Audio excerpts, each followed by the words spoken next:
Delhi school of education के इस channel में आप सभी का स्वागत है। आज का हमारा विषय है भारत में राष्ट्रवाद, nationalism in India. NCERT class 10 इतिहास विषय के अंतर्गत हम चैप्टर भारत में राष्ट्रवाद के बारे में आज जानेंगे। सबसे पहले हम बात करते हैं कि भारत क्या है। अगर हम भारत की बात करते हैं, भारत एशिया महादेश का एक देश है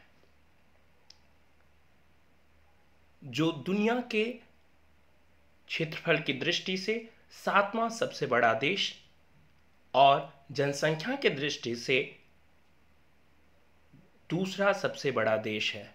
और अगर लोकतांत्रिक जनसंख्या की बात करें, लोकतंत्र सब तो दुनिया का सबसे बड़ा लोकतंत्र है यह भारत, जिसके लगभग 3 हिस्सों में पानी है। अगर आप दक्षिणी हिस्सा देखें तो वह हिंद महासागर से घिरा हुआ है। अगर आप चलते हैं साउथ वेस्ट तो अरेबियन सी है, और अगर साउथ ईस्ट की तरफ चलते हैं तो बे ऑफ बंगाल से घिरा हुआ है। ये भारत है, इनकी अपनी जनसंख्या है, अपनी कुछ भाषाएं हैं, और जिसमें हम सभी आप रहते हो वह भारत देश है। अब हम बात करेंगे भारत में राष्ट्रवाद। मीन्स भारत एक देश है और उसमें राष्ट्रवाद की भावना कैसे पनपी। तो राष्ट्रवाद शब्द की उत्पत्ति जानने से पहले हमें राष्ट्र के बारे में जानना होगा कि हम राष्ट्र किसे कहते हैं।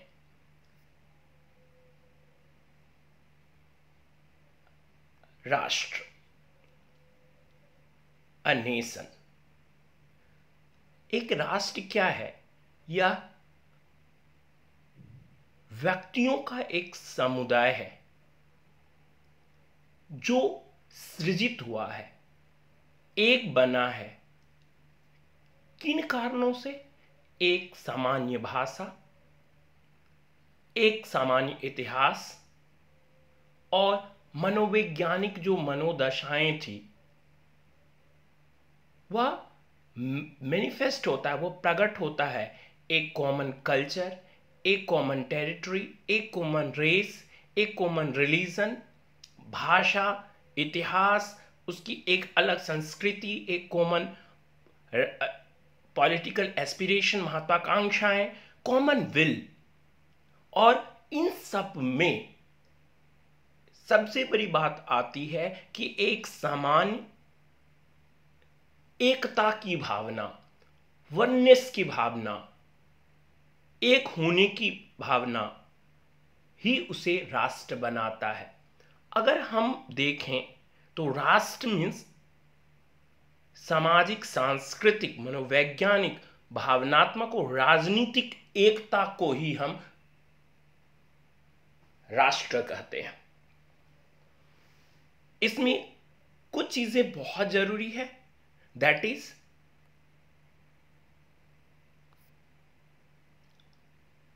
Community of people. मीन्स एक व्यक्तियों का समुदाय का होना, और एक कॉमन टेरिटरी, और हमारा एक सा इतिहास होना चाहिए, एक विल और एक एकता की भावना, वननेस की जो फीलिंग है वो होना आवश्यक है। एक बात यह जानने योग्य है कि ये कीप ऑन चेंजिंग होते रहती है। राष्ट्र की जो अवधारणा है वो बदलते रहती है, और ये इवोल्यूशन के दौरान डेवलप हुआ, विकसित होता है, इवॉल्व करता है। ये स्टेबल नहीं है, ये डायनेमिक है। और ऐतिहासिक परिदृश्यों को अगर आप देखें तो आप इसको इस तरह से समझ सकते हैं कि 1947 तक भारत पाकिस्तान और बांग्लादेश भारत था। लेकिन 1947 में बाइफरकेशन होने के बाद 14 अगस्त को पाकिस्तान बना और एक अलग राष्ट्र का निर्माण हुआ। अब उस पाकिस्तान में बांग्लादेश भी समाहित था और 1971 ईस्वी में जब पाकिस्तान फिर बाइफरकेट हो गया और ईस्टर्न पार्ट बांग्लादेश में कन्वर्ट हो गया, तो अब बांग्लादेश अलग राष्ट्र है, भारत अलग राष्ट्र है और पाकिस्तान अलग राष्ट्र है। हमारी इच्छाएं, हमारी जो रीति रिवाज है, हमारे कस्टम्स है, कुछ मिल सकते हैं और बहुत कुछ, हमारे जो विल है, हमारी जो पॉलिटिकल सिस्टम है, हमारे जो डेमोक्रेटिक थॉट्स है, वो हम जो सेकुलरिज्म को अपनाते हैं उनका और हमारा अब डिफरेंट है। तो ये इवॉल्व करते रहता है, वो स्टेबल नहीं है। राष्ट्र की जो संकल्पना है वो स्टेबल नहीं है, अर्थात ये बदलते रहता है। एक बात और जानने योग्य है कि जब हम राष्ट्र कहते हैं और एक राज्य कहते हैं, उस दोनों के डिफरेंस को भी आप समझिए। हम राष्ट्र को परिभाषित कर चुके हैं, अब बात करेंगे कि राज्य किसे कहते हैं। किसी भी क्षेत्र के राज्य होने के लिए 4 चीजों का होना आवश्यक है। दैट इज पॉपुलेशन, उसकी कुछ जनसंख्या होनी चाहिए और तभी वो कम्युनिटी ऑफ पीपुल बन पाएगा। एक निश्चित सीमा रेखा होगी, टेरिटरी होगी, एक क्षेत्र होगा, उनकी एक गवर्नमेंट होगी, सरकार, जो उसके शासन को चलाएगी। और इन 3 चीज होने के बावजूद भी सबसे एक बहुत ही इंपॉर्टेंट है सोवेरेनिटी, सोवेरियन होना, संप्रभुता। संप्रभुता का मतलब है स्वयं प्रभुता, अर्थात स्वयं से अपने निर्णय लेने की क्षमता, और इसी को कहते हैं हम राज्य। अब राज्य और राष्ट्र में जो डिफरेंस आपको दिख रहा है, आप उसे परिलक्षित कर सकते हैं कि अधिक व्यापक राष्ट्र की संकल्पना है, ये इतिहास से बनता है। ये एक रीति रिवाज, संस्कृति, भाषा, क्षेत्र, जाति, धर्म, इन सब का एक सामूहिक प्रकटीकरण है राष्ट्र। अब आगे चलते हैं कि राष्ट्र हो गया, अब राष्ट्रवाद क्या है। अब इस बात पर हम करें, अभी कोरोना है, कोरोना के कारण जो एक एपिडेमिक फैला है, उसके कारण आप सभी डरे हुए हैं, सहमे हुए हैं। तो आप सबसे पहले क्या सोचते हैं कि मैं खुद सुरक्षित रहूं, फिर आप किसके बारे में सोचते हैं कि वो सुरक्षित रहे? अपने पड़ोसियों के बारे में, अपने आसपास जो लोग हैं उनके बारे में, जो आपके जान पहचान के लोग हैं उनके बारे में आप सोचते होंगे कि आपके टीचर सही रहें, उनके घर वाले सही रहें, हमारा पड़ोसी सही रहे। आपके मन में यही विचार आता होगा और ये एक सामान्य सी बात है। अब तीसरे किसके बारे में कि हमारे राज्य, हमारे देश के लोग सुरक्षित रहे। आपके मन में तुरंत ये नहीं आएगा कि अमेरिका का लोग सुरक्षित रहे या बांग्लादेश का लोग सुरक्षित रहे। हमारा क्या होगा कि हमारे लोग सुरक्षित रहे, हमारे देश के लोग सुरक्षित रहे। तो राष्ट्र जो वाद है, मतलब एक राष्ट्र के प्रति, वहां के लोगों के प्रति, वहां के प्रतीकों के प्रति, वहां के चिन्हों के प्रति जो श्रद्धा के भाव उत्पन्न होते हैं और जिसे हम एक मानते हैं, उसको ही हम कहते हैं राष्ट्रवाद। राष्ट्रवाद एक भावना है, एक फीलिंग है। राष्ट्रवाद अपने राष्ट्र के प्रति प्रेम है। राष्ट्रवाद अपने राष्ट्र के भौगोलिक, सांस्कृतिक और समाज में रहने वाले लोगों में प्रेम और एकता की भावना है।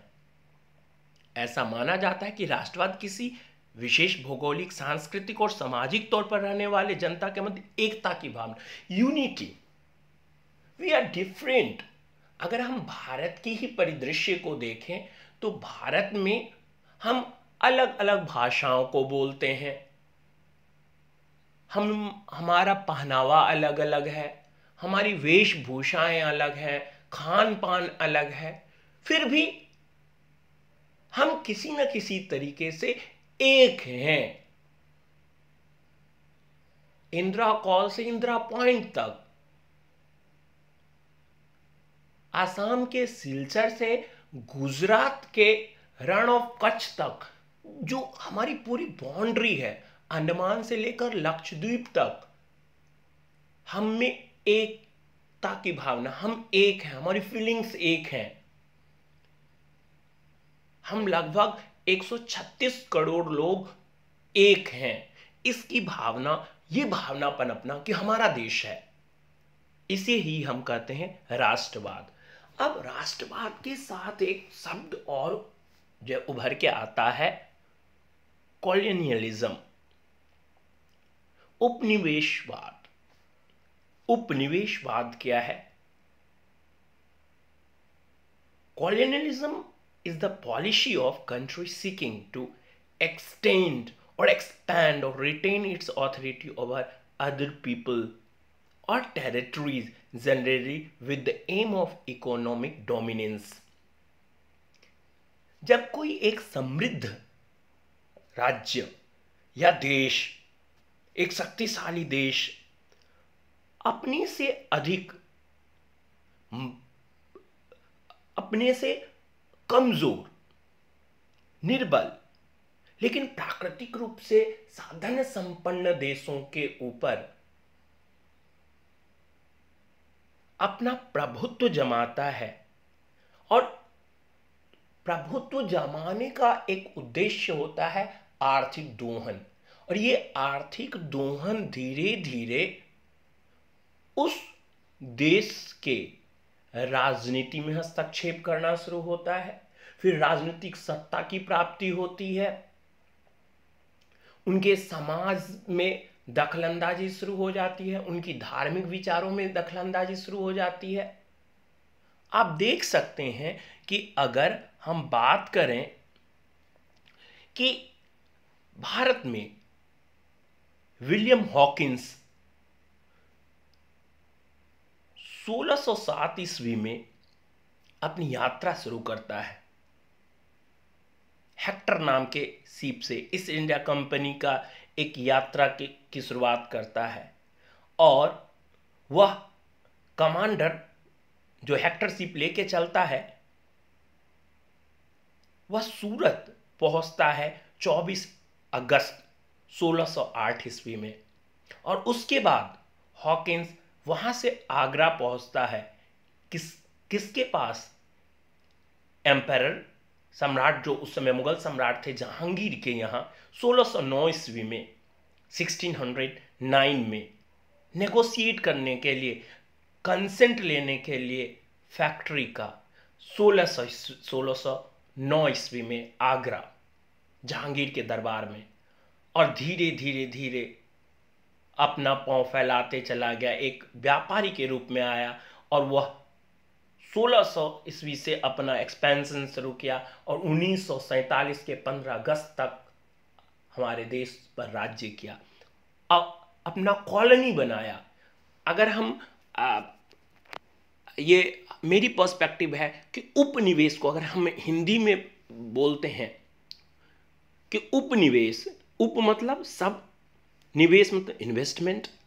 जब एक राज्य के पास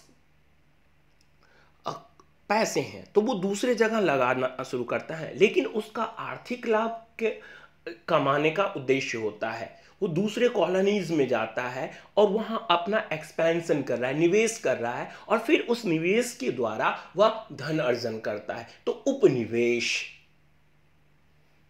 तो राष्ट्रवाद के पनपने में ये उपनिवेशवाद ने एक बहुत बड़ा कार्य किया।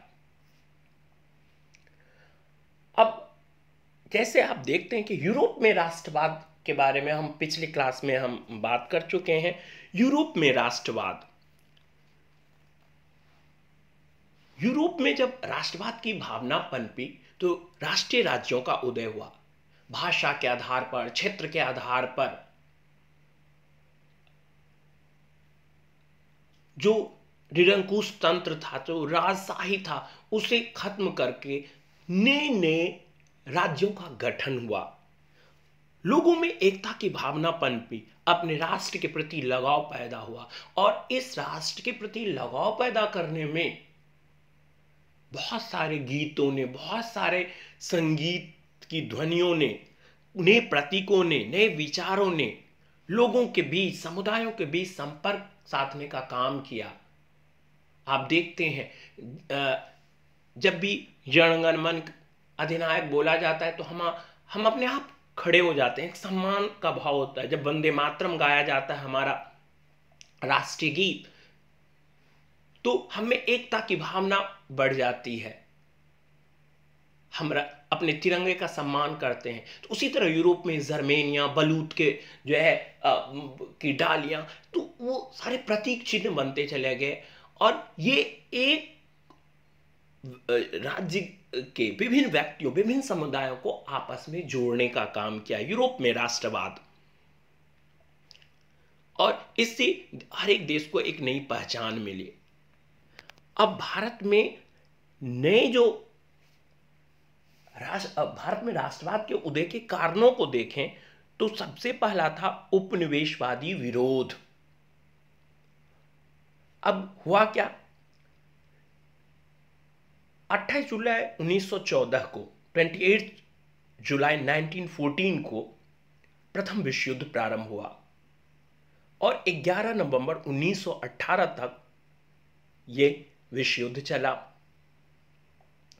और आप जानते हो, युद्ध जैसे ही होगा तो हमारा जो नॉन प्रोडक्टिव एक्सपेंडिचर है वो बढ़ जाता है, आयुध को खरीदने में, गोले बारूद को खरीदने में, डिफेंस पर खर्च करने के लिए, और इसके कारण, युद्ध के कारण एक नई आर्थिक और राजनीतिक स्थिति पैदा हो जाती है।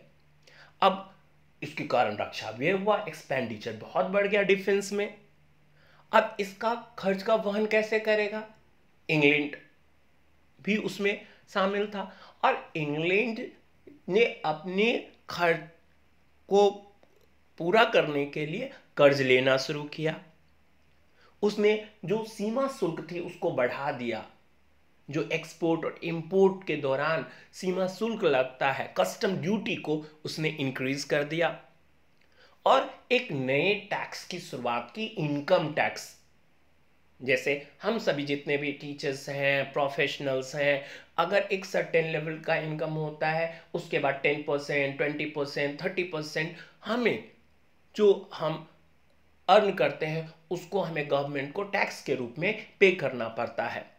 तो उस इनकम टैक्स की शुरुआत वहां से हुई, और इन सब कारणों से वस्तुओं की कीमत लगभग 1913 ईस्वी से लेकर 1918 के बीच में, 1913 टू 1918 में डबल फोल्ड इंक्रीज हुआ वस्तुओं के दामों में, और इसने लोगों की मुश्किलात को और बढ़ा दिया।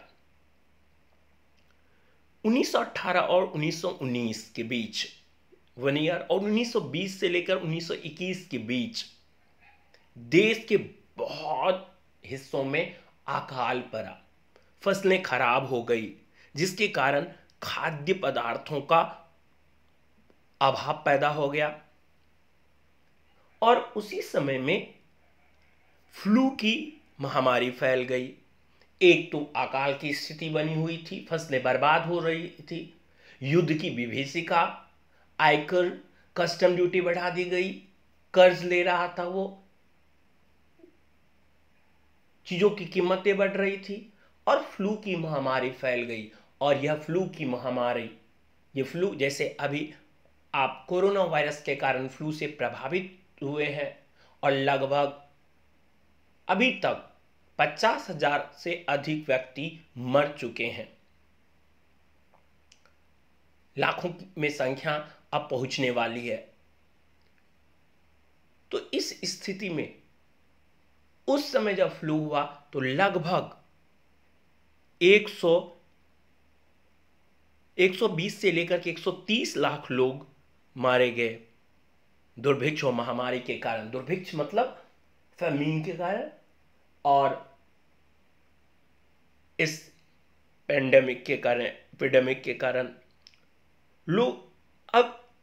लोग में फिर भी एक विश्वास था कि युद्ध खत्म होने के बाद कुछ ना कुछ ये अंग्रेज हमारे लिए करेंगे, कुछ रास्ता खोजेंगे। लेकिन उन्होंने ऐसा कुछ भी नहीं किया, और जिसके परिणाम स्वरूप लोगों में एक अविश्वास उत्पन्न हो गया अंग्रेज सत्ता के खिलाफ, और व्यापक असंतोष, अनसेटिस्फाइड, जो एक लोगों में भावना जो है डेवलप हो गई। राष्ट्रीय भावना के विकास के जो मूल कारण हैं अगर हम देखें तो पहला अगर उसमें और जोड़ें तो भारतीय समाज के विभिन्न वर्गों की शिकायतें थी। अंग्रेज की आर्थिक नीतियों ने भारतीय समाज के सभी वर्ग, वो कृषक हो या मजदूर हो या मध्यम वर्ग, मुख्यतः शिक्षित वर्ग और उद्योगपति को प्रतिकूल रूप से प्रभावित किया। जिन वर्गों का ब्रिटिश शासन में अपना स्वार्थ निहित था वे भी अंग्रेजों की जातीय श्रेष्ठता और विभेद से क्षुब्ध थे। इन वर्गों में मुख्यतया भूस्वामी, जमींदार, महाजन और देसी शासक आदि सम्मिलित थे। मतलब आप देखें कि कोई भी अंग्रेज से संतुष्ट नहीं था। एक और पहलू है कि भारत का जो आर्थिक और प्रशासनिक एकीकरण हुआ, इसने भी राष्ट्रवाद को बढ़ाने में बहुत बड़ा योगदान दिया। यूं हुआ कि इन्होंने रेलवे को विकसित किया, टेलीग्राफ विकसित किया और डाक व्यवस्था को जो है बढ़ाया। अंग्रेजों का ये देन है, रेलवे, टेलीग्राफ और डाक व्यवस्था। और ये अपनी सुविधा के लिए, अपनी सूचनाओं के संप्रेषण के लिए, तीव्र गति से सूचनाओं का आदान प्रदान हो सके, आर्म और एम्यूनेशन को एक जगह से दूसरी जगह ट्रांसपोर्ट किया जा सके, कच्चे मालों को जो है बंदरगाह तक ले जाया जा सके और बंदरगाह पर से जो तैयार जो ब्रिटेन के माल थे उसको देश के विभिन्न हिस्सों में भेजा जा सके बेचने के लिए। इस उद्देश्य से उन्होंने इनका आविष्कार किया। लेकिन इसी ने एक भाग के लोगों को दूसरे भाग से जोड़ना शुरू किया। हम एक दूसरे से जुड़ने लगे और इस तरह से आर्थिक और प्रशासनिक एकीकरण ने भारत में राष्ट्रवाद को पनपने में एक महत्वपूर्ण योगदान दिया। फिर अगर आप देखें तो पाश्चात्य शिक्षा और चिंतन का विस्तार हुआ। 1935 ईस्वी में स्कूल और कॉलेजों में जो इंस्ट्रक्शन का मीडियम था वो अंग्रेजी को बना दिया गया। संपूर्ण भारत के शिक्षित लोगों की भाषा बन गई। यह भाषा उनके मेल मिलाप और आपसी नजदीकी संबंधों का सबसे अच्छा माध्यम बनी। इनमें से कुछ शिक्षित भारतीय पाश्चात्य विचार और चिंतन के संपर्क में आए और कुछ पाश्चात्य सभ्यता से सीधे संपर्क में आए, और इन अंग्रेजी शिक्षित भारतीयों द्वारा राष्ट्रीय आंदोलन का नेतृत्व और संगठन किया गया। अगर आप देखेंगे तो यही शिक्षित वर्ग ने पुनः लोगों को जागृत करने में मदद किया। अगर आप देखेंगे जो अंग्रेजी शिक्षित लोग थे, अगर आप जितने भी समाज सुधारकों को उस समय के राजा राम मोहन राय को देखें, ईश्वरचंद्र विद्यासागर को देखें, तो और कई स्वतंत्रता जो संग्राम में शामिल हुए, अरविंद घोष को देखें, अगर आप रविन्द्रनाथ टैगोर को देखें, ये सारे इंग्लिश जो है अंग्रेजी शिक्षित थे। महात्मा गांधी को ही ले लीजिए, आप जवाहरलाल नेहरू को ले लीजिए, तो जो पाश्चात्य संस्कृति इसने अपने लिए कलर इनको पैदा करना था कि उनके काम के लिए उसे सहूलियत हो। लेकिन ये वेस्टर्न एजुकेशन और इंग्लिश एजुकेशन ने लोगों के सोचने और समझने के नए आयाम विकसित किए। जब उनके लिटरेचर को उन्होंने पढ़ा, जब उनके जो है ट्रिटाइस को उन्होंने पढ़ा, तो लोगों में विकास हुआ और वही लोग आकर के इनके गले की हड्डी बन गए। अंग्रेजों के। साथ ही प्रिंटिंग प्रेस की शुरुआत हुई और प्रिंटिंग प्रेस ने लोगों में 19वीं शताब्दी के उत्तरार्ध में अंग्रेजी के अलावा अन्य भारतीय भाषाओं में भी समाचार और पत्र पत्रिकाओं का प्रकाशन होने लगा। और वो वर्नाकुलर जो देसी भाषा में अखबारें छपने लगी, अब वह आधिकारिक नीतियों, अंग्रेजों की नीतियों का आलोचना करने लगा। भारतीय विचारधारा को पेश किया जाने लगा। हमारे स्वशासन, हमारे प्रजातंत्र और आधुनिक विचारधाराओं को लोकप्रिय बनाने में के साथ साथ लोगों ने एक होकर राष्ट्रीय कल्याण के लिए कार्य करने का आह्वान किया। उपन्यासों ने, लेखों और देशभक्ति कविताओं ने, राष्ट्रवादी साहित्य ने राष्ट्रीय जागरूकता को उभारने में महत्वपूर्ण योगदान दिया। वो यंग इंडिया हो, अल हिलाल हो, बंगाल गजट हो, उतंड मारतंड हो, ये जितने भी उस समय के जो है जो रचनाएं रची गई, उसने एक नई जागृति पैदा की। प्रिंटिंग प्रेस ने लोगों में एक जागृति लाया।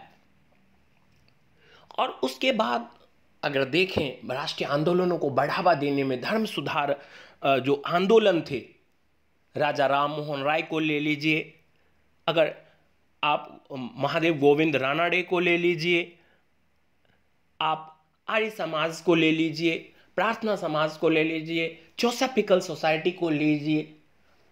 अब जो अंग्रेज की श्रेष्ठता की भावना थी, उसका इन लोगों ने खंडन शुरू किया। और हमारी भारतीय सभ्यता, हमारी संस्कृति, हमारी प्राचीन परंपराएं कितनी समृद्ध थी, कितनी शक्तिशाली थी, उस पर हमें गौरव का भाव उत्पन्न कराया। और इन समाज सुधारकों के प्रयत्न के फलस्वरूप भारत में पुनः क्या हुआ? राष्ट्रीय आंदोलन, राष्ट्रवाद को बढ़ाने में मदद दिया। अंग्रेजों की जातिगत श्रेष्ठता और उनकी सामाजिक विशिष्टता, नागरिक पद के हेतु योग्यता, न्याय प्रशासन, वेतन और निजी मामलों में भी खुलेआम जातिगत भेदभाव बढ़ता जा रहा था। भारतीय समाचार पत्रों में इसका खुलेआम प्रचार किया जाता था, जिसके कारण भारतीय राष्ट्रीय तिरस्कार की भावना उत्पन्न हुई और इसके कारण अंग्रेजों के विरुद्ध भारतीयों की भावना प्रज्वलित होने लगी। और इस तरह से आप देखेंगे कि ये जातिगत व्हाइट मैन बर्डन थ्योरी लेके आया था कि हम बहुत पीछे हैं और ये व्हाइट मैन सबसे इंटेलिजेंट और सबसे सिविलाइज्ड पर्सन है। अब अभी जब कोरोना वायरस का प्रकोप हुआ तो वो सिविलाइजेशन, वो पढ़ा लिखा, आप देख सकते हैं कि वो सिविलाइजेशन का रिफ्लेक्शन कि क्या हो रहा है वहां और हमारे यहां क्या हो रहा है। उसके बाद लॉर्ड लिटन का प्रतिक्रियावादी काल आया और उसके कारण भारतीय राष्ट्रवाद को एक मूर्त रूप प्राप्त हुआ और उसके साथ इल्बर्ट बिल का जो विवाद हुआ, तो इन सब कारणों ने भारत में राष्ट्रवाद को बढ़ाने में मदद किया। अब बात करते हैं गांधी जी के अभ्युदय से पहले एक और बात कि भारतीय राष्ट्रीय कांग्रेस के बारे में एक संक्षिप्त जो है टिप्पणी करते हैं कि भारतीय राष्ट्रीय कांग्रेस से पहले भी कई राष्ट्रवादी संगठन थे और उन्होंने भारतीय राष्ट्रवाद को बढ़ाने में भारत लोगों को एक राष्ट्र के रूप में आगे बढ़ने में बहुत मदद प्रदान किया, जिसमें 1876 में सुरेंद्रनाथ बैनर्जी और आनंद मोहन बोस द्वारा स्थापित कलकत्ता का इंडियन एसोसिएशन था। लेकिन जितनी भी ये संस्थाएं थी, वो लैंड होल्डर सोसाइटी हो, ब्रिटिश इंडिया सोसाइटी हो या Bengal British India society, British India association जो देवेंद्रनाथ टैगोर ने स्थापित किया था, Madras native association, Bombay association जो जगन्नाथ शंकर सेठ ने स्थापित किया था, ईस्ट इंडिया एसोसिएशन जो दादा भाई नेरोजी ने स्थापित किया था, क्या और कई संस्थाएं थी।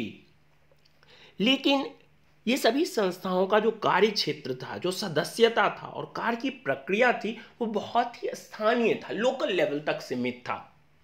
और एक पान इंडिया को, एक पूरे भारत को एक छत के नीचे लाने की जो संकल्पना थी, ऐसा कोई पार्टी नहीं था।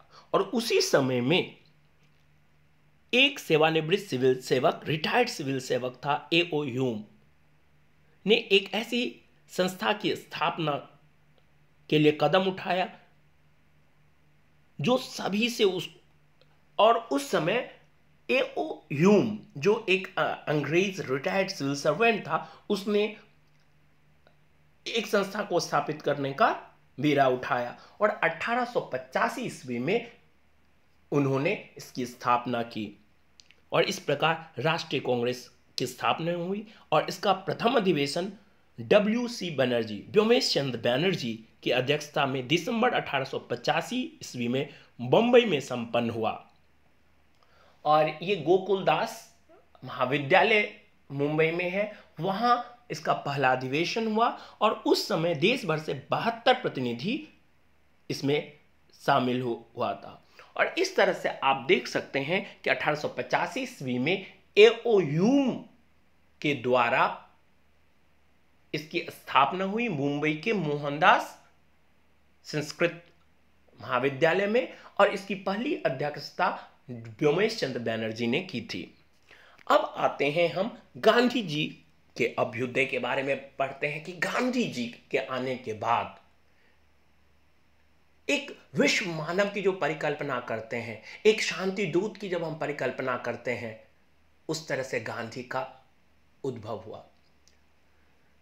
मोहनदास करमचंद गांधी का जन्म 2 अक्टूबर 1869 ईस्वी को हुआ था। गुजरात के काठियावाड़ के में पोरबंदर नामक एक स्थान है, वहां इनका जन्म हुआ था। इनके पिता काठियावाड़ के एक दीवान थे। और अगर आप देखेंगे, व्यक्ति के दो पक्ष होते हैं, प्रथम पक्ष या द्वितीय पक्ष।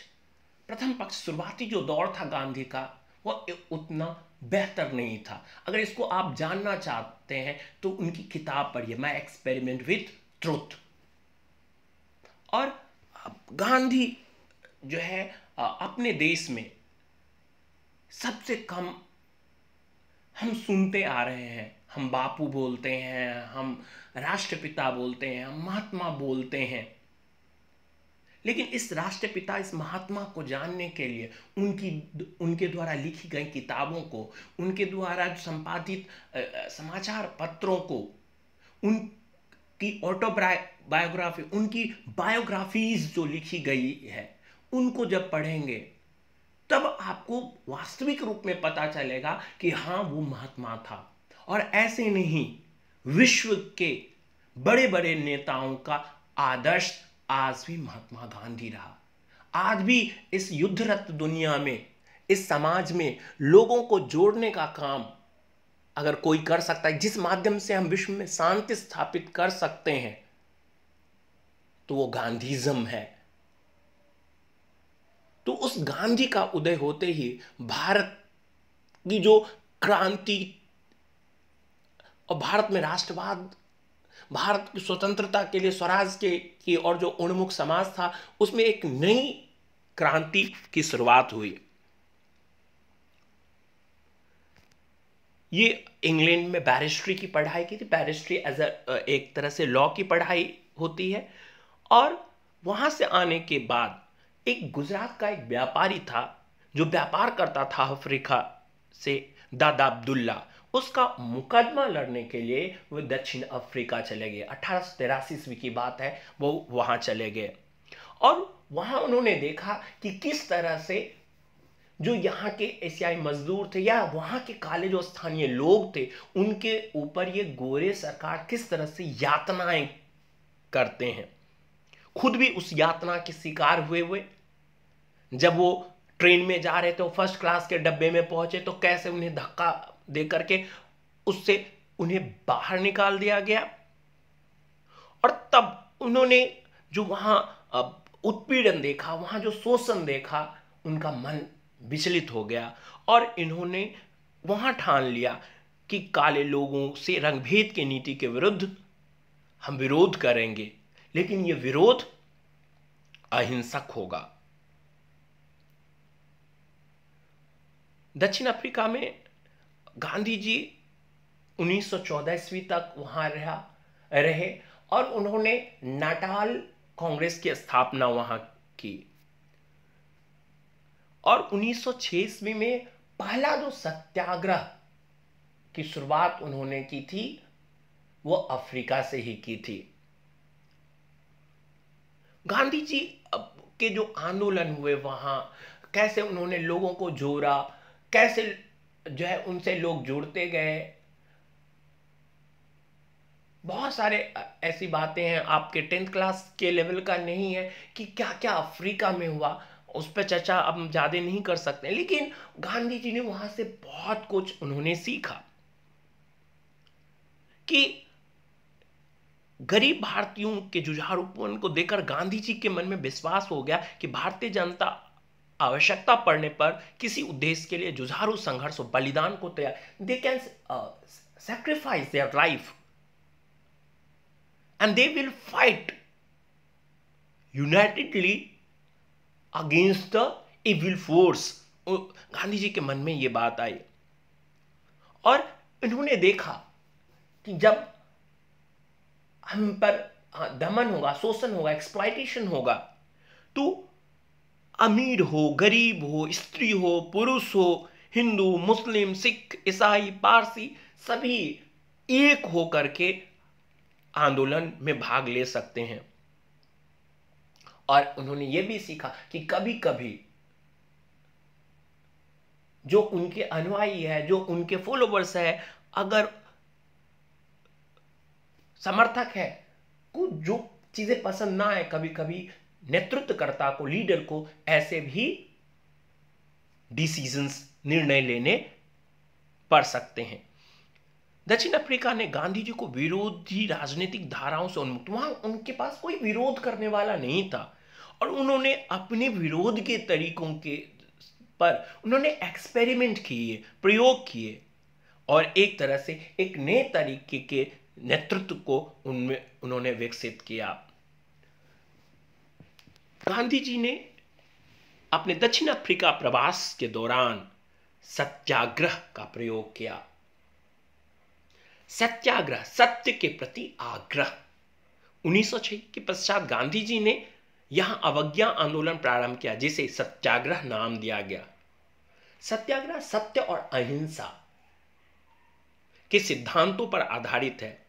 सत्याग्रह में बुराई के विरुद्ध संघर्ष करते समय सभी प्रकार की यातनाएं सहने की शक्ति होनी चाहिए और यह कमजोर आदमी नहीं कर सकता है, जिसमें धैर्य ना हो वो नहीं कर सकता है।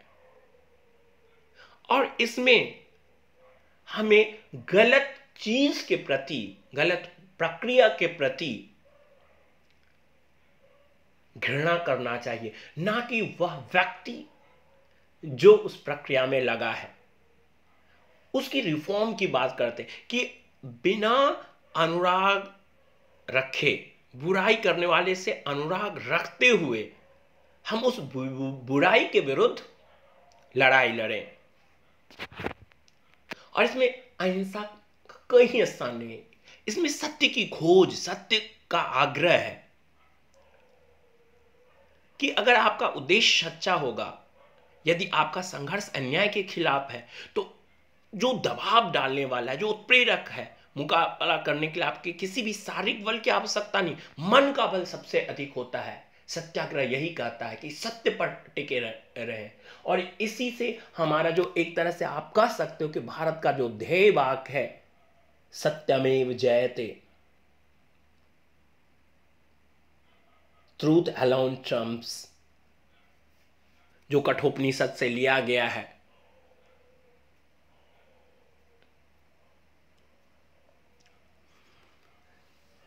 तो यह सत्याग्रह है। गांधी जी का यह विश्वास था कि अहिंसा का धर्म सभी भारतीयों को एकता के सूत्र में बांध सकता है। और आप देखिए, क्रांति विनाशकारी जो लोग हैं, जो हिंसा का सहारा लेते हैं, अब एक बड़े भीड़ को ले जाइए और दो बंदूक चलते ही, दो गोली चलते हुए ही सभी भाग खड़े होते हैं। मृत्यु से सबको डर लगता है, लेकिन अगर आप सत्य का सहारा लेके अहिंसा के माध्यम से किसी का विरोध करते हैं तो वो लज्जित हो जाता है। वो आप पर प्रहार करने से पहले 10 बार सोचता है। और उस समय जो स्थिति थी, अंग्रेजों के पास गोले बारूद थे, उनके पास फौज थी, उनके पास सारी ताकत थी, और भारतीय जनता कमजोर थे। तो हम लड़ाई के माध्यम से पूर्ण स्वराज की जो परिकल्पना थी उसको साकार करना हमारे लिए संभव नहीं हो पाता, और इसीलिए गांधी जी ने सत्य और अहिंसा के मार्ग को चुना, जो कि अधिक स्थायी था, जो और जिसके द्वारा जो परिवर्तन होता वह अधिक स्थायी परिवर्तन होता।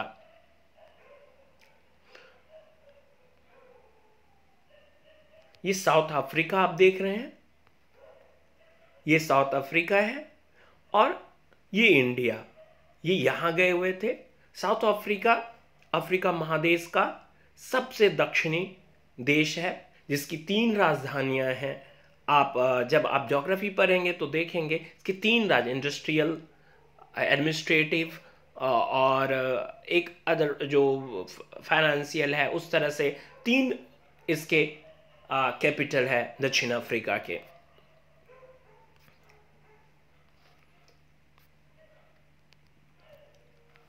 गांधी जी वहां से 1915 ईस्वी के 9 जनवरी को भारत लौटे, और इसीलिए 9 जनवरी को 9 जनवरी को भारतीय प्रवासी दिवस के रूप में मनाया जाता है। और वहां के संघर्ष ने इन्हें बहुत अधिक यहां लोकप्रिय बना दिया।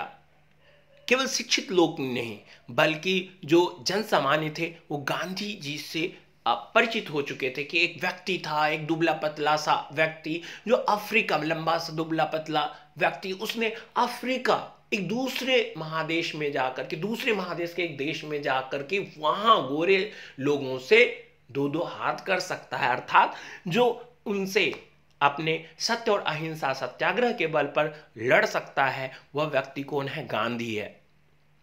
और गांधी जी ने सोचा कि गुरु, जो राजनीतिक गुरु थे गोपाल कृष्ण गोखले, उन्होंने कहा कि गांधी, अगर भारत को जानना है तो पहले आप 1 साल भ्रमण कीजिए और लोगों को जानिए।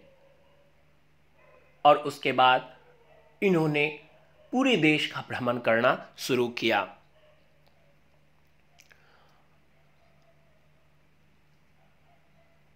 अब इस भ्रमण के दौरान क्या हुआ कि 1916 ईस्वी में गांधी जी ने पहला, एक तरह से देखें तो राजनीतिक भाषण बनारस हिंदू यूनिवर्सिटी के स्थापना दिवस के ऊपर दिया, और वहां बहुत सारे गण्यमान्य व्यक्ति उपस्थित थे। यह फरवरी 1916 ईस्वी की बात है। और आप जानते हैं कि बनारस हिंदू यूनिवर्सिटी, आपको एक चीज और बता दूं कि बनारस हिंदू यूनिवर्सिटी, इंग्लिश में हम बोलते हैं और हिंदी में उसे काशी हिंदू विश्वविद्यालय के नाम से जानते हैं, उसकी स्थापना मदन मोहन मालवीय ने लोगों से दान दिए हुए पैसे के सहारे किया, और उसको बनाने में पूरे भारत देश से लोगों ने दान दिया। गरीबों ने, किसानों ने, राजाओं ने, रजवारों ने खुल करके दान दिया। उसके बारे में बहुत सारी कहानियां हैं कि कैसे कैसे उनकी वॉल बनी और कैसे उस गेट का नाम पड़ा। ये दूसरे विषय है, कभी हम बात करेंगे। बनारस हिंदू यूनिवर्सिटी का एशिया का लार्जेस्ट रेसिडेंशियल यूनिवर्सिटी है बनारस हिंदू यूनिवर्सिटी, रेसिडेंशियल। और एक बार जरूर विजिट कीजिए जानने के लिए, बनारस हिंदू यूनिवर्सिटी को देखने के लिए एक दर्शनीय स्थान भी है बनारस हिंदू यूनिवर्सिटी। तो जब वहाँ भाषण हो रहा था तो गांधी जी देखे कि वहाँ सभी गण्यमान्य और धनाढ्य लोग ही बैठे हुए थे, और जब इन्होंने भाषण देना शुरू किया तो पहली बार उन्हें बहुत ही ओजस्वी भाषण दिया। जब उन्होंने देखा कि कोई भी गरीब, कोई भी किसान नहीं है वहां, तो उन्होंने कहा जब तक हम सभी उन गरीबों को, किसानों को, दबे को, पिछड़े को हम साथ नहीं लाएंगे, तब तक हमारे राष्ट्र की परिकल्पना कभी साकार नहीं हो सकती, स्वराज साकार नहीं हो सकता है, क्योंकि वह हमारा अंग है। और उसी समय में वहां एक व्यक्ति उपस्थित थे जो चंपारण से थे। एक आंदोलनकारी राजकुमार शुक्ल ने गांधी जी को चंपारण बुलाने का फैसला लिया और उन्होंने उन्हें कहा कि आप चंपारण चलिए। अब चंपारण जो बिहार का एक हिस्सा है, चंपारण में क्या समस्या थी? जब गांधी जी वहां चले तो गांधी जी को अंग्रेजों के द्वारा बैन किया गया कि वो आप नहीं जा सकते वहां, लेकिन उन्होंने अंग्रेजों की बात को नहीं मानी और वहां पहुंचे और वहां उन्होंने लगभग 800 किसानों से मुलाकात की। उनके विवरणों को उन्होंने लिखा, उनसे बात करके, उनके इंटरव्यू लेकर के उनके साथ डॉक्यूमेंटेशन किया, उनसे बात हुई। नील की खेती, आप जानते हैं कि नील की खेती की जाती थी। नील की खेती क्यों की जाती है? नील आप कपड़े में डालते हैं, नील को डाई के रूप में यूज किया जाता था कपड़े बनाने में, ब्लू कलर के। लेकिन क्या हुआ कि 19वीं सदी के अंत तक आते आते जर्मनी ने रासायनिक रंग जो है डाई का, नीले डाई का जो है विकास कर लिया। अब इसके कारण क्या हुआ कि नील बाजार से लगभग बाहर चला गया और इसके कारण चंपारण के बागान मालिक फिर भी खेती करने के लिए विवश थे। 19वीं शताब्दी में क्या हुआ कि जो वहां तक की नील की खेती की जाती थी और कहा जाता था कि अपने खेत के 3/20वें हिस्से में आपको नील की खेती करनी होगी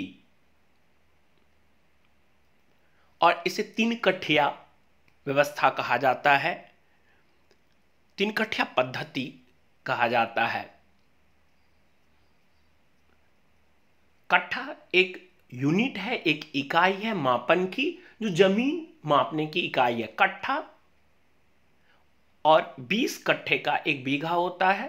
तो अर्थात अगर आप देखेंगे तो कहा कि इसने 3/20वें हिस्से में आपको नील की खेती करना ही होगा, यह अनिवार्य कर दिया वहां के लोगों को। लेकिन जैसे ही जर्मनी ने नीले डाई का आविष्कार कर लिया, डाई का आविष्कार कर लिया, तो नील जो आउट ऑफ मार्केट हो गया।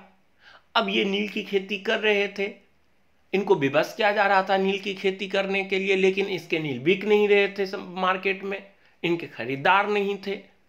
अब वो चाहते थे कि अब मैं नील की खेती ना करूं, किसान चाहते थे, लेकिन अंग्रेज ने करार कर रखा था और इनको बोला जा रहा था कि अगर आप इस करार से निकलना चाहते हैं तो आपको ज्यादा टैक्स देना होगा और इसके लिए आपको अलग से अतिरिक्त पैसे देने होंगे। और इस तरह से किसानों का दोहन हो रहा था, किसानों का शोषण हो रहा था। जब गांधी जी यहां आए, उनके साथ राजेंद्र प्रसाद, बृज किशोर जी, मजहर उल हक, महादेव देसाई, नरहरि पारीख और जेबी कृपलानी भी साथ में आए जांच करने के लिए। और इसी बीच जब गांधी जी वहां पहुंचे तो एक कमेटी बनाई गई 3 कठिया पद्धति की समीक्षा के लिए और उसमें गांधी जी को भी शामिल किया गया। गांधी जी को सदस्य के तौर पे शामिल कर लिया गया। गांधी जी उनको कन्विंस करने में, गांधी जी आयोग को ये बताने में कि यह अन्यायपूर्ण पद्धति है और अब इसे समाप्त कर दिया जाना चाहिए और जो अवैध वसूली किसानों से किया गया है हर्जाना के रूप में, उसे लौटा दिया जाना चाहिए। और इस तरह से आयोग ने उनकी बात मान ली और उनको कुछ पैसे लौटा दिया गया, लगभग 25% पैसे लौटाया गया। वो कम था लेकिन, और 3 कठिया पद्धति की समाप्ति हुई और यह सत्याग्रह का पहला प्रयोग बहुत ही सफल रहा और चंपारण की धरती, बिहार के उस चंपारण की धरती से महात्मा गांधी के जीवन की शुरुआत आप कह सकते हैं, क्रांतिकारी जीवन, राजनीतिक जीवन की शुरुआत हुई। गांधी जी रुके नहीं, उसी समय चंपारण सत्याग्रह ने उन्हें में उत्साह भर दिया और खेड़ा में 1917 में खेड़ा गुजरात में है और वहां 1917-18 में भीषण अकाल पड़ा और जो राज्य संहिता कहता है कि अगर फसल बर्बाद हो जाती है, अगर कुल उत्पादन जितना वहां उत्पादन होता है उसका 1/3 से भी अगर कम हो जाता है तो किसान को पूरी तरह कर्ज जो टैक्स से छूट दी जानी चाहिए, किंतु सरकार किसानों का कर्ज माफ नहीं कर रहा था। गांधी जी ने किसानों को अब गांधी जी वहां पहुंचे खेड़ा में और गांव गांव घूम करके लोगों को राजस्व ना देने के लिए प्रोत्साहित करना शुरू किया और किसानों को लगान ना देने के लिए शपथ दिलाई और इस तरह से खेड़ा का आंदोलन किसानों के पक्ष में रहा। इसी बीच अहमदाबाद मिल हड़ताल हुआ। मिल मालिक और मजदूरों में एक समस्या उत्पन्न हो गई। वह समस्या किससे संबंधित था?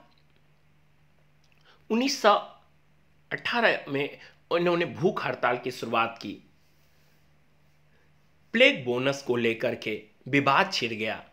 प्लेग जिस तरह से कोरोना एक महामारी है, उसी तरह से रोडेंट चूहों में ये एक तरह से एक बैक्टीरिया होता है, जो फ्लीज होते हैं उनके बॉडी पे अगर चिपकता है तो उसके थ्रू वो जो है व्यक्तियों में फैलना शुरू करता है और उसके कारण ये एक संक्रमण की बीमारी है, कम्युनिकेबल डिजीज है, एक व्यक्ति से दूसरे व्यक्ति में फैलता है चला जाता है और बहुत अधिक मात्रा में जान माल की क्षति होती है।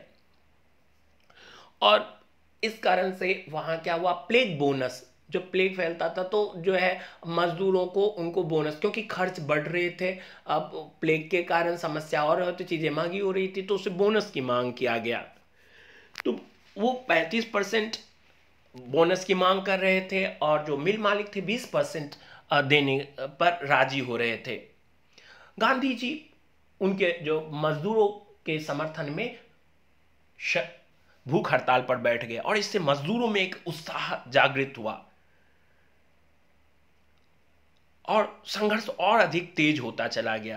अंत में यह मामला एक ट्रिब्यूनल जो न्यायिक समूह होता है जो समीक्षा करता है किसी बात को, उसको ट्रिब्यूनल कहा जाता है। जब हमारी कोई समस्या होती है तो उस ट्रिब्यूनल, एजुकेशन से संबंधित कोई समस्या होगी तो एजुकेशनल ट्रिब्यूनल में जाते हैं। तो ट्रिब्यूनल ने भी, उस ट्रिब्यूनल या न्यायाधिकरण ने भी गांधी जी और उन किसानों के पक्ष में 35% बोनस देने की बात कही और अंत में मिल मालिकों को, मजदूरों को 35% बोनस देना पड़ा और इस तरह से अहमदाबाद, खेड़ा और चंपारण एक के बाद एक गांधी जी के जो सत्याग्रह और अहिंसा का प्रयास था, जो विरोध करने के तरीके थे, उनको जीत दिलाता चला गया। और इन आंदोलन ने गांधी जी के संघर्ष में गांधीवादी तरीके सत्याग्रह को आजमाने का अवसर दिया और इससे वो जनता के बहुत करीब होते चले गए। इन्हें महात्मा की छवि मिल गई।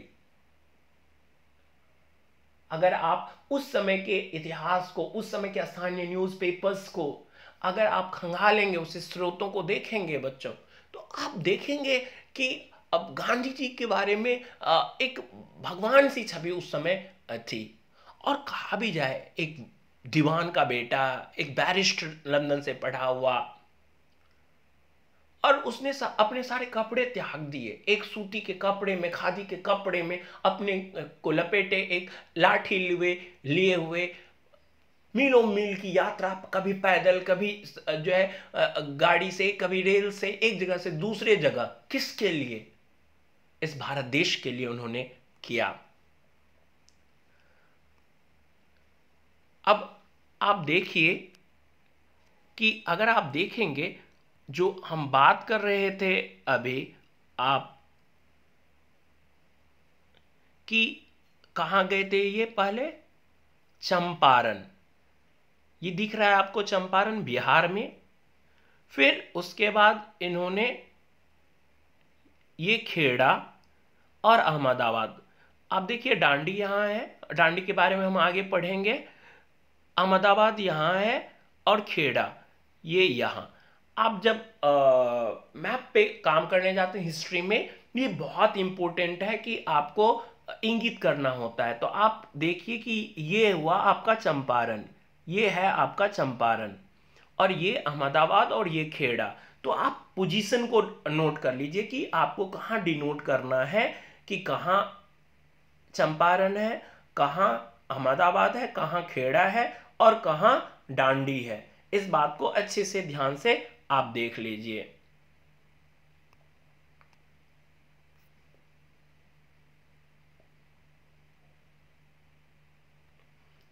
इस तरह से आपने इसको देखा। अब हम नेक्स्ट स्लाइड में जाएंगे। अब उसी समय में एक कानून पास हुआ जिसे हम कहते हैं रॉलेट एक्ट कानून। 1919 ईस्वी में रॉलेट एक्ट पास हुआ। रॉलेट एक्ट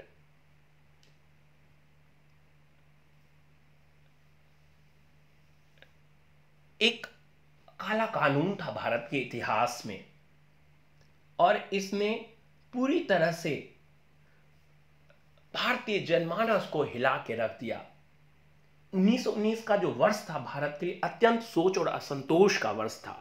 देश में फैल गई राष्ट्रीयता की भावना और क्रांतिकारी गतिविधियों को कुचलने के लिए ब्रिटेन को पुनः शक्ति की आवश्यकता थी, क्योंकि भारत में रक्षा अधिनियम की शक्ति समाप्त प्राय थी। और इसी कारण से सरकार ने सिडनी रॉलेट की नियुक्ति की, जिसे इस बात की जांच करनी थी कि भारत में जो क्रांतिकारी गतिविधियां हो रही है वो सरकार के विरुद्ध षड्यंत्र रचा जा रहा है, उसमें कौन से लोग शामिल हैं, वो कैसे फैल रहा है और उसके निपटने के लिए क्या किया जाए। और इस संबंध में समिति ने जो सिफारिश दी उन्हें ही रॉलेट एक्ट अधिनियम के नाम से जाना जाता है। सिडनी रॉलेट की अध्यक्षता में था ये, और इसीलिए इसका नाम पड़ा रॉलेट एक्ट। अब इसमें क्या किया गया कि एक विशेष न्यायालय की स्थापना की गई, जिसमें उच्च न्यायालय के 3 वकील रहेंगे, और ये न्यायालय के द्वारा जो चीजें मान्य नहीं भी है, उन निर्णयों जो न्यायालय के जो ऑर्डर दिए जाते हैं उनको भी वो खारिज कर सकते थे, और प्रांतीय सरकारों को बिना गारंटी के, बिना वारंट के तलाशी, गिरफ्तारी और बंदी प्रत्यक्षीकरण के अधिकार को रद्द करने आदि की शक्तियां दे दी गई।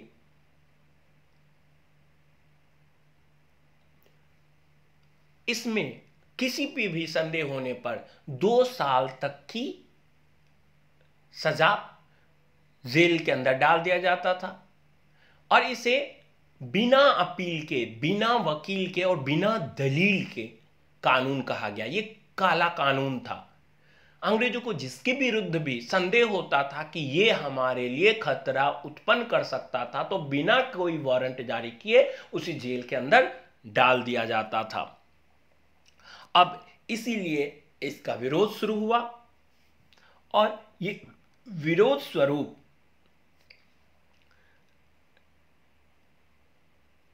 गांधी जी अन्यायपूर्ण कानून के खिलाफ अहिंसक ढंग से नागरिक अवज्ञा चाहते थे, और इसे 6 अप्रैल को एक हड़ताल से शुरू होना था। विभिन्न शहरों में रैलियों का आयोजन किया गया। रेलवे के वर्कशॉप्स में कामगार जो हड़ताल पर चले गए, दुकानें बंद हो गई।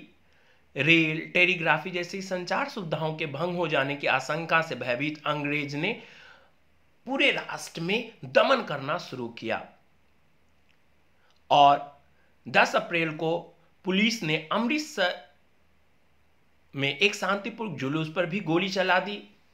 और उस समय जो एक प्रमुख जो पंजाब के नेता थे सत्यपाल और डॉक्टर सैफुद्दीन किचलू, उसको वहां से शहर से बाहर निकाल करके जेल में डाल दिया गया। और इस तरह से रॉलेट एक्ट के खिलाफ देशव्यापी आंदोलन छिड़ गया। अब उसी समय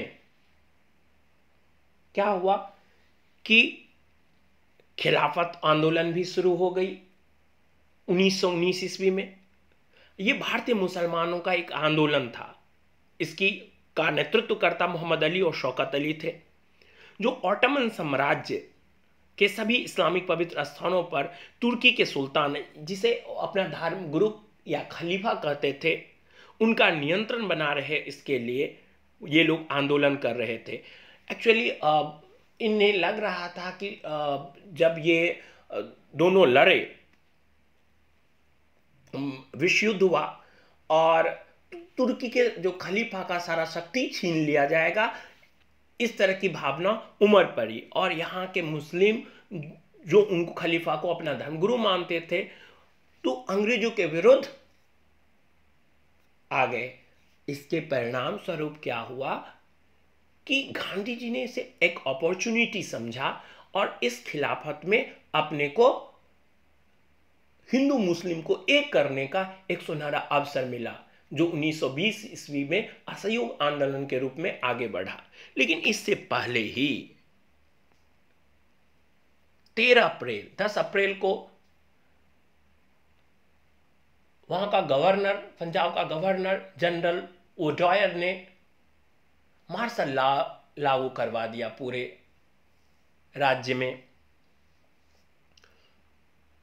और इस चित्र को देखते ही आपके जहन में एक सिरहन सी पैदा हो जाती है, आपकी आंखें नम हो जाती है, हृदय कांप उठता है। यह दृश्य है जलियांवाला बाग का। जलियांवाला बाग 13 अप्रैल को बैसाखी का दिन था। यही अप्रैल का महीना बैसाखी का दिन था और लोग बैसाखी मनाने के लिए आए हुए थे अमृतसर। और उस समय 10 अप्रैल को जो घटना घटी थी, तो ग्रामीण लोगों को उतना पता नहीं था कि मार्शल लॉ लागू हो रखा है और हमें एक जगह इकट्ठा नहीं होना है। और उनके जो बड़े नेता थे, उन्हें रॉलेट एक्ट के विरोध के कारण, प्रदर्शन के कारण सैफुद्दीन किचलू को और सत्यपाल को जेल में डाल दिया गया। महात्मा गांधी को दिल्ली घुसने नहीं दिया गया। अब इस कारण से वो लोग वहां जो है बैठे हुए थे उस बाग में। उसी समय माइकल ओ डायर के आदेश पर, जो वहां के गवर्नर थे, जनरल आर डायर हथियारबंद सैनिक के साथ वहां पहुंच जाते हैं उस बाग में। और उसके निकलने का एक ही रास्ता था। उस रास्ते के मुहाने पर वो उनके सैनिक खड़े हो जाते हैं और बिना किसी इन सूचना के, पूर्व सूचना के, अंधाधुंध गोलियां चलने लगती है। क्या बच्चे, क्या बूढ़े, क्या औरत, एक अफरा तफरी सी मच जाती है। और कहा जाता है कि उस मैदान के बीच में एक कुआं था। कई लोग अपने जान बचाने के लिए उस कुएं में कूद पड़े और जिसके कारण बहुत सारे लोगों की उसके अंदर भी मौत हुई। आधिकारिक आंकड़े तो बहुत कम, 400 के आसपास आंकड़ा देता है, लेकिन लगभग 1000 से 1500 लोगों की मौत हुई थी उस जलियांवाला बाग में। और इसके कारण से एशिया के साहित्य के लिए नोबेल पाने वाले भारत के पहले व्यक्ति रविन्द्रनाथ टैगोर ने उस समय नाइटहुड की उपाधि लौटा दी। उन्होंने कहा था कि उसके उपाधि का क्या लेना जो लोगों का हत्या करते हैं, हत्यारों का की दी हुई उपाधि का कोई मूल्य नहीं है। और शंकरराव नागर ने वायसराय की कार्यकारिणी से त्यागपत्र दे दिया और कई जगह जो सत्याग्रही थे वो अहिंसा का मार्ग त्याग कर हिंसा का मार्ग अपना लिया। और इसके कारण 18 अप्रैल को, ये 13 अप्रैल की घटना है, 18 अप्रैल 1919 को गांधी जी ने अपना सत्याग्रह उसी समय समाप्त कर दिया, क्योंकि सत्याग्रह में हिंसा का कोई स्थान नहीं था और हिंसा होने के कारण उन्होंने इस आंदोलन को उस समय रोक दिया था, अपना सत्याग्रह आंदोलन। यही है butcher of the Amritsar, general Reginald Dyer. Dyer कुछ समय के बाद इनकी मौत हो गई, लेकिन जनरल ओ डायर जो गवर्नर था वहाँ पंजाब का, उसको उधम सिंह ने लंदन में मार दिया था। तो इस तरह से आप देख सकते हैं कि ये जलियांवाला बाग है आपका, आप इसको भी जरूर ध्यान रखिएगा कि ये आपका जलियांवाला बाग है। ये लाहौर हो गया, ये यहाँ देखिए ये आपका अमृतसर और यहीं जलियांवाला बाग है। ये आपके लिए चंपारण है, ये आपका अहमदाबाद और खेड़ा है। और इस तरह से हमने देखा कि किस तरह से महात्मा गांधी के आगमन ने एक नई दिशा और दशा प्रदान की भारत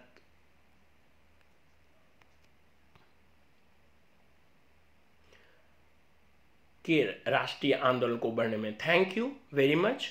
आप इसे लाइक करें, शेयर करें, कमेंट करें।